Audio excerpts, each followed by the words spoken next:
Hi, my name is Rafa and this is my poem. Mr. Fisher sits.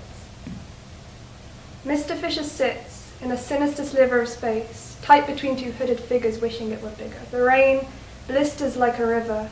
His muscles begin to shiver. The flock of suits and boots shuffle so identical they're muddled. As puddles splash this huddle of bus-stop crows, he knows that the phone call of the man next to him is composed of throwing curses to his co-worker. And the dampness on his face, as his anger grows, is not rain but sweat that drips off his nose.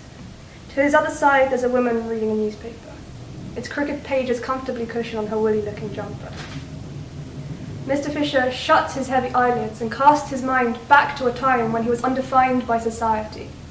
A time when he was not the old man whose life lifelessly lacks variety and hears his past mother tell him quietly, "If you work hard now, you'll uncover anything you wish for. You won't suffer when you're older if you work hard now." And he remembers going to school and listening, measuring his pleasure with cleverness and discipline. He thought his education would be limited by disobedient mingling and so kept his distance to anything mischievous. He stuck to his syllabus, thought his future would be infinite, limitless.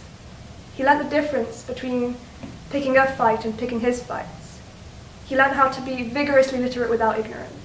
He learned how significant he could be by performing well. He remembers going from wearing a uniform to filling out uniforms, trying to remember what he actually did in school to bypass the norms. He remembers falling for her, Mrs. Fisher. As her eyes were crawling over the letters of a newspaper, a layer of hair tucked behind her ear, he knew he wanted to be with her forever. He just wishes that she was still here with him. His desperate need to fulfill the shoes of his father drove her away.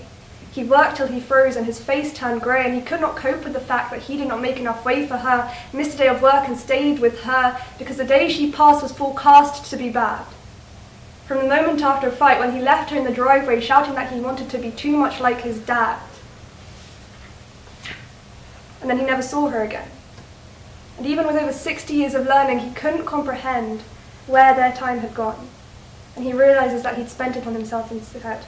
Because ever since he was a boy, he'd had this compelling sense that he'd only ever be happy if he was the best. So now when his grandson asks, he'll tell him, well, it's important to be clever. You'll always still make errors, so throw away the pressure you have on yourself and stand up and get together with the people who make you happy and go on absurd endeavors. Stand up in the rain, never complain, and don't let your brain define you. Mr. Fisher sits. Mr. Fisher sits between two strangers at a bus stop. The man to his left has been shouting for ages, and Mr. Fisher knows that he knows not of the dangers of letting the work-induced bags under your eyes turn into chambers.